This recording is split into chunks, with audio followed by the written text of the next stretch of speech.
আসসালামু আলাইকুম রহমতুল্লাহ বারাকাতু। হিন্দু ভাইদের প্রতি আদাব। প্রিয় দেশবাসী, আসলে আমি কোনো বক্তাও নয়।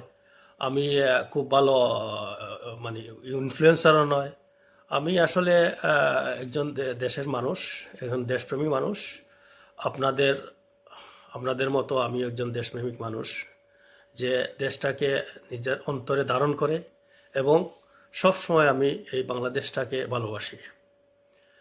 অনেক দূরে থাকলেও আসলে কিন্তু দেশটার প্রতি মায়া, ভালোবাসা, শ্রদ্ধা, মুক্তিযুদ্ধ, মুক্তিযোদ্ধা, আমাদের স্বাধীনতা, এসবের প্রতি অগাধ বিশ্বাস, ভালোবাসা, মহব্বত এবং পক্ষে। এজন্য বাংলাদেশের কোনো জিনিস ভালো যেটা না হয়, এটা দেখলে আসলে নিজেকে ধরে রাখতে পারি না। এজন্য আজকে আপনাদের সামনে উপস্থিত হওয়া। জাস্ট দু একটা কথা বলতে চাইতেছি, যে আমরা যে 2 বছর আগে যে বাংলাদেশ দেখেছি বা যেভাবে বাংলাদেশ এগিয়ে যাচ্ছিল, আমরা যে দলই করি না কেন একদম নিরপেক্ষভাবে কোনো পক্ষপাতিত্ব ছাড়া দেশ ও জাতির কথা মাথায় রেখে আমাদের জাতি হিসাবে, আমাদের দেশ হিসাবে, আমার দেশ আমার মনে করে, এই কথাটা আপনার মাথায় রেখে যদি আপনারা একটু চিন্তা করেন, উত্তর নিশ্চয়ই আপনারা পেয়ে যাবেন। আমরা কি ছিলাম? আমরা বিভিন্ন দেশে দেখি যে বড় একটা প্রতিষ্ঠান, বড় একটা স্থায়ী জিনিস দেশের জন্য করতে হলে অনেক সময়, অনেক শ্রম, অনেক মেধা, নেতৃত্ব গুণ, অনেক কিছুর বদৌলতে একটা দেশের উন্নতি হয়। মেট্রো রেল, কোনো দেশে এমনও হয়েছে একটা মেট্রো রেল করতে 10 বছর, 20 বছর চলে গেছে। বিশ্বের কয়টা দেশে এরকম উন্নত মানের মেট্রো রেল আছে আপনারা নিজেই জানেন। এটা কারো বাবার সম্পত্তি নয়। কোনো সরকারি তার বাবার পয়সা দিয়ে করে না। সবাই এই আমাদের জনগণের পয়সা দিয়েই করে। এটা আমাদের সম্পদ। হ্যাঁ, সরকার বেঁধে এটা অনেক সময় মনে করেন কেউ করতে পারে, কেউ করতে পারে না, এমন অনেক কিছু থাকতে পারে।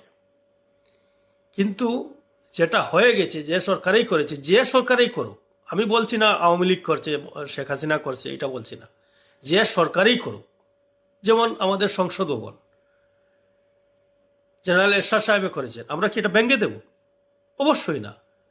এরকম যদি পদ্মা সেতু বলেন, মেট্রো রেল বলেন, বা এই পারমাণবিক বিদ্যুৎ কেন্দ্র বলেন, রূপপুর পারমাণবিক বিদ্যুৎ কেন্দ্র বলেন, এলিভেটেড এক্সপ্রেস বলেন, যেটাই আমাদের দেশীয় সম্পদ হয়ে গেছে, এটা আমাদের টাকায় হয়েছে, এটা তো আমরা ভাঙতে পারি না, এটা নষ্ট করতে পারি না।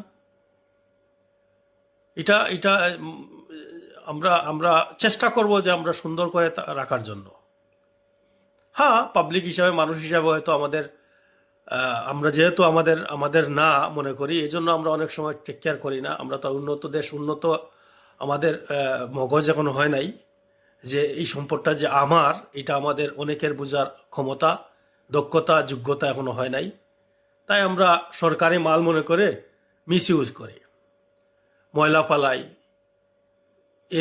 নানান ধরনের ক্ষতিগ্রস্ত করার চেষ্টা করে। এটা আলাদা জিনিস। কিন্তু এত সুন্দর, এত বড় একটা জিনিসে আমরা গরুর হাট বসাই দিব? এরকম গরুর হাট বানানোর জন্য তো মেট্রো স্টেশন নাই। আর এত হাজার হাজার কোটি টাকা ব্যয় একটা মেট্রো রেল স্টেশন করা হয়েছে, এটা কি গরুর হাট বানানোর জন্য? গরুর হাট বসানোর কি জায়গা নাই? সরকারে কি নির্দিষ্ট করে জায়গা দেয় নাই আমাদেরকে? নির্দিষ্ট তো গরুর হাট, ঈদের সময় আসলে গরুর হাট বসানোর জন্য, হাটের জন্য জায়গা অবশ্যই সরকার নির্দিষ্ট করে দিয়ে দিয়েছে। কিন্তু দুঃখের বিষয়, অত্যন্ত পরিতাপের বিষয়, কেমন সরকার, কেমন প্রশাসন, কেমন ব্যবস্থাপনা, যে আজকে যেখানে মেট্রো রেলে মানুষ হাজার হাজার লক্ষ লক্ষ মানুষ নিরাপদে যাতায়াত করবে, যাবে আসবে, থাকবে সুন্দর, পরিষ্কার পরিচ্ছন্ন, ওইখানে আজকে গরুর হাট। আমরা কি মানুষ? আমরা কি আসলেই মানুষের কাতারে আর রইলাম? আমাদের কি এটাও বোধগম্য নয় যে এটা সম্পূর্ণ আলাদা জিনিস, এটা সম্পূর্ণ যাতায়াতের জন্য, মানুষের যাতায়াতের জন্য, সুবিধার জন্য এটা করা হয়েছে? কি দেখতেছি আমরা, কি দেখলাম, কি দেখতে পাচ্ছি, কি হচ্ছে এটা বাংলাদেশে? আমি একজন সাধারণ দেশের নাগরিক হিসাবে, অত্যন্ত নগণ্য একজন নাগরিক হিসাবে, দল মতের ঊর্ধ্বে রেখে আমি এই প্রশ্নটা আমি নিজেকে করলাম, এবং যেহেতু নিজের মাথার মধ্যে প্রশ্নটা আসছে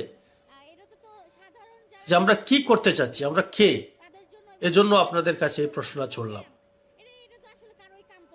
একটু চিন্তা করে দেখুন, আসলে আমরা কোথায় যাচ্ছি, আমরা কি করছি? এই দেশটা কি আমাদের, সত্যি কি আমাদের দেশ, নাকি এই দেশটা কি আমরা অন্যর হাতে দিয়ে দিছি? আমরা কি পরাধীন হয়ে গেছি, নাকি এটা সত্যি আমার দেশ? যদি এটা আমার দেশ আমরা মনে করি, তাহলে নিশ্চয়ই আপনারা কথা বলবেন, এই ধরনের কাজগুলাকে অন্ততপক্ষে, আমি বলতে চাচ্ছি না আপনারা হাঙ্গামা করেন, আপনারা মারধর করেন, আপনারা যুদ্ধ করেন, আমি বলতে চাচ্ছি না, অন্ততপক্ষে ঘৃণা করেন, প্রতিবাদ করেন। যে কোনো যে সরকারই হোক, যে নেতাই হোক, যত বড়ই নেতাই হোক, যত বড়ই তার শক্তি থাকুক, আমি বিশ্বাস করি আমাদের মতো সাধারণ নাগরিকের, যেহেতু এই দেশ গণতন্ত্র আমাদের দেশ, আমরা এই দেশের আসল মালিক, আমরা নাগরিক হিসাবে যেহেতু আমরা এই দেশের আসল মালিক, তাই আমি বলতে চাই যে আসুন আমরা সবাই এগুলোকে ঘৃণা করি, কথা বলি। নিশ্চয়ই আমরা ঐক্যবদ্ধভাবে কথা বললে যে কোনো সরকার হোক শুনতে বাধ্য হবেন। ধন্যবাদ আপনাদের সবাইকে। আমাদের দেশ এগিয়ে যাক, জাতি হিসাবে আমরা বিশ্বে মাথা উঁচু করে দাঁড়াই, এটাই হোক আমাদের প্রত্যয়। ধন্যবাদ। সালাম আলাইকুম।